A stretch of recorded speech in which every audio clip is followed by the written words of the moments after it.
So when you think about somebody winning their first WWE title, you assume they're going to go into a massive program and take somebody on that's a bigger star as they are. Doesn't really happen. And there are exceptions to all of this, but that's boring to talk about, because if I go Stone Cold versus The Rock, it's like, yes, we know, Simon, you absolute bored a-hole. Why don't you give us some juicy information? So hello there, welcome to What Culture. Please make sure you hit that subscribe button. And that's right, today we are going through the 10 most unlikely first WWE title defenses. Let's go.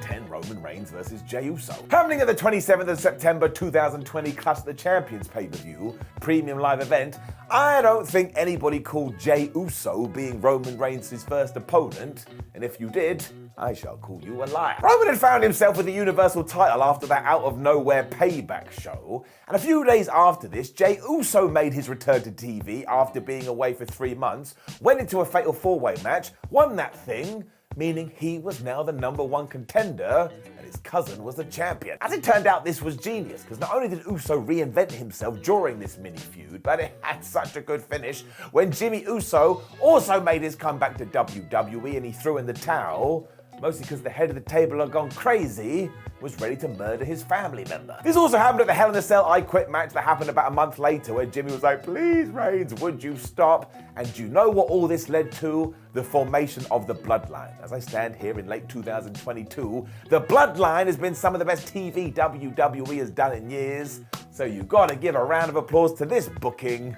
They absolutely smashed it. Number 9, Shawn Michaels versus Jerry Lawler. Well, we don't talk about this one enough, do we? Because it's crazy. Because after Shawn Michaels had defeated Bret Hart in their legendary WrestleMania 12 match, he came out the other side needing an opponent. Now, we did have a feud ready-made for him that we'll just talk about in a second, but 24 hours after the Showcase of the Immortals, Vince McMahon thought he should defend his belt, and he picked Jerry the King Lawler. I suppose there was some reasons for this. We couldn't do Bret Hart because he was taking some time off, and at the In Your House pay-per-view, it was going to be Shawn taking on Diesel, but we needed to build to that, so we basically used this as an angle. Also, everybody knew that Jerry Lawler would be a safe hand to work with too and allow Shawn Michaels to be somewhat of a legend, which he did do, and after the fact Mr. Perfect took the world title, he gave it to Diesel, who had also been on commentary, and do you know what Big Daddy Cool did? He took this would-be weapon and he smashed the Heartbreak Kid in the face. So the setup was all there, and we did kind of get into it before Nash left to go to WCW,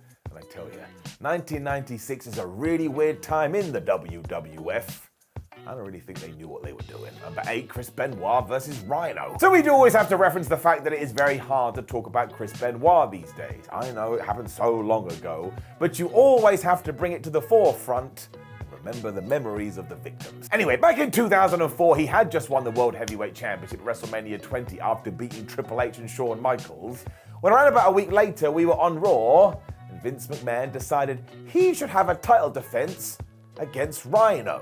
And there was absolutely no reason as to why. This was the 22nd of March 2004, if you do want to check it out. And the whole card is weird, because you also have Rennie Dupree taking on Chris Jericho, and Rico taking on Kane. Also, if you zoom right to the main event to see Benoit versus Rhino, I wouldn't bother, because they weren't put in that position even though he was the champion. That was reserved for Triple H. As far as I can recall, this was the only time Rhino had a shot at a WWE World title. He lost in 5 minutes after tapping out to the crossface. So you tell me. Number 7, JBL versus Spike Dudley. I mean, you already know why this had to happen. Somebody was going to be killed. JBL had already ruined all of our lives when he had somehow defeated Eddie Guerrero at the 2004 Great American Bash, and on the following SmackDown, when he was celebrating the fact he was the champ again, he decided he was going to be a fighting one, and after going through some proper names, just went, ha ha ha, I know, I'll take on Spike Dudley. To try and get Spike over as a super duper babyface, he was all like, no, other brothers of mine, I don't want your help, and he marched to the ring. And he did get a few moves in here, but ultimately Bradshaw hit him with these 2 clotheslines from hell that almost killed him and finished him off with a powerbomb. It will always have its place in the history books though, because Dudley was first, and this was the start of Bradshaw's record-breaking reign, when he also beat the likes of Eddie Guerrero again, The Undertaker, and Kurt Angle. I believe Shannon Moore is in there too.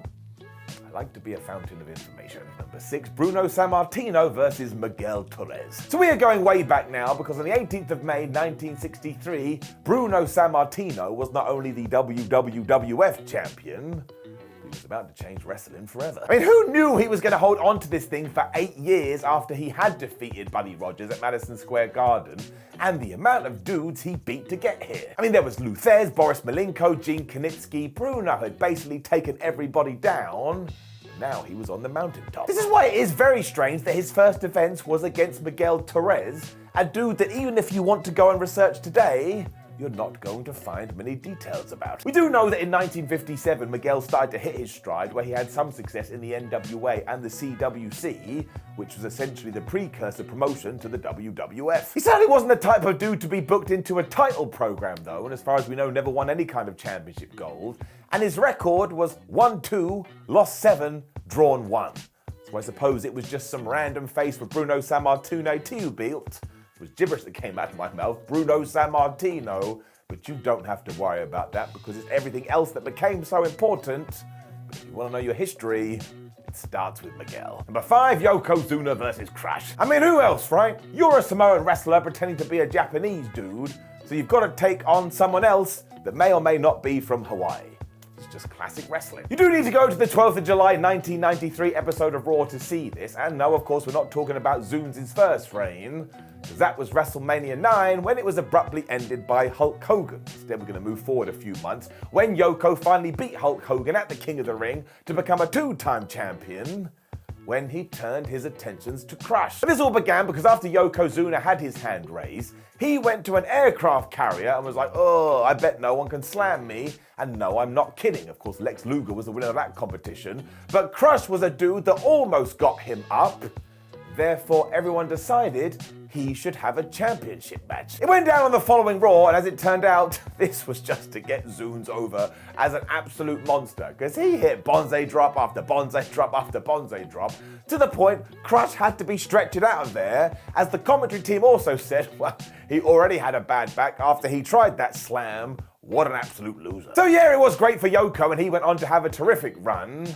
And as for Lex, well, you already know, we've talked about it a lot. It did not work. Number 4, Brock Lesnar versus Paul London. And talking about people getting murked, let's get into this. This is an amazing story too, because as the tale goes, after Paul London was signed to WWE in 2004 and turned up for his first day of work, he was like, well, I want to be a nice professional. I'll go say hello to everyone, including Vincent Kennedy McMahon. Now, because Vince is an absolute insane person, he took this as some kind of slight, refused to do the handshake, and probably shouted to the skies, he now has to be booked against Brock Lesnar, who had just won the title from Kurt Angle after that SmackDown Iron Man match. This did go down on the 9th of October 2003, and as you've already figured out, Brock absolutely squashed London like he was some kind of fly, and the F5 he gave him at the end, I mean, it did not look like a picnic. You absolutely should go and check this out, though, when you do have this knowledge, because you will be laughing away in the wrong possible way. You'll be like, this is really uncomfortable. Why is WWE like high school? Number 3, The Rock versus Shane McMahon. So this happened twice. Twice! As it was the Attitude Era, this happened in quick succession too, because The Rock was able to become WWE champion in March 2000 as well as July. And for some reason, both times somebody went, we'll just put him against Shane O'Mac. It kicked off when The Rock won the damn thing at Backlash, where Shane McMahon was the special guest referee, which meant afterwards we had to do a steel cage match when it was the Great One taking on Shane as the corporation just tried to screw him over like crazy. I mean, it took Earl Hebner coming out to try and calm everything down. Jump forward 2 months and the Great One had just beaten Triple H at the King of the Ring to once again become the champ. Yes, Vince decided, well, once again, he should go against Shane. This one was a little different because it was basically a story point in the sense Chris Benoit came out within seconds and the whole match got cooled off. If you're now scratching your head going, how did Shane McMahon get all these opportunities? Well, I can tell you, it's because his family ran the business. Number 2, Hulk Hogan versus Yoshiaki Yatsu. At WrestleMania 7, Hulk Hogan finally defeated the evil Sergeant Slaughter to not only become the WWF champion again, but save America. Never, ever, ever watch this, It is terrible. The best part is Hogan only had 2 defenses of this championship before he did lose it to The Undertaker at the Survivor Series 1991, and the other one was indeed against Mr. Yatsu. Happening on the 1st of April 1991, it wasn't like Yatsu didn't have some name value, because not only was he smashing it in New Japan Wrestling, he eventually jumped over to AJPW, where he won a bunch of tag team championships. The Hulk Hogan match all came together though thanks to promotion SWS, which was brought to life by none other than Genihiro Tenchu, who decided, well, what if I come up with a company and then I just try and work with as many other companies as I possibly can? This included the World Wrestling Federation, where in Kobe we put on this crazy cross-promotional event which did indeed have Hulk Hogan taking on Yatsu. Now, of course, he didn't win, and absolutely nobody was talking about this after the fact, because this was the same night when Koji Katawa had decided, oh, I'm taking on Earthquake, am I? Well, maybe I'm trying to beat him up for real. And then he did. He tried to start a shoot fight. So once again, you have to go and Google that. Your eyes will not believe it. It was Nats. Number 1, Drew McIntyre versus The Big Show. So what the flub was this? And who the hell came up with it? It was just so weird, especially because it happened at WrestleMania 36. And if you've gone back to try and watch that now, well, don't even bother, because this was the pandemic WrestleMania. And it would just make you feel sad in your tum-tum. It was, of course, headlined by Brock Lesnar taking on Drew McIntyre, where Drew finally slayed the Beast to become the WWE Champion. And McIntyre did the best he could with this. He was happy, he was crying, he broke the WWE rules by talking right into the camera. And as soon as those things shut off, as we found out on Raw the following night, The Big Show walked out and was like, oh, well done, Drew. Maybe you want to fight me. For some reason, Drew said yes. And all of a sudden, we're having flashbacks to WrestleMania 9, being like, oh man, please don't do a Hulk Hogan. But of course, McIntyre did win, and we saw this on Monday night. But I still don't get what the purpose was. And it also made The Big Show look a little bit like a dick. It's also a great reminder why we should never go back to empty arenas, because it does give birth to ideas such as this one. Just to draw a line under it, I don't ever want it to happen again. It was truly, truly terrible. Know of any other world champions that had crazy first defenses? Make sure you let us know in the comments below, and don't forget to like the video, share the video, and subscribe. Then you head over to whatculture.com, where you can read articles like this with your eyes. Head over to social media, where you can follow us at WhatCulture, WWE, and Simon and 316. And there's loads of videos like this. Just give it a watch. You'll learn something. My name is Simon for What Culture. Thank you very much for joining me as always. Nice and warm in my hat today because it's so damn cold. See you soon.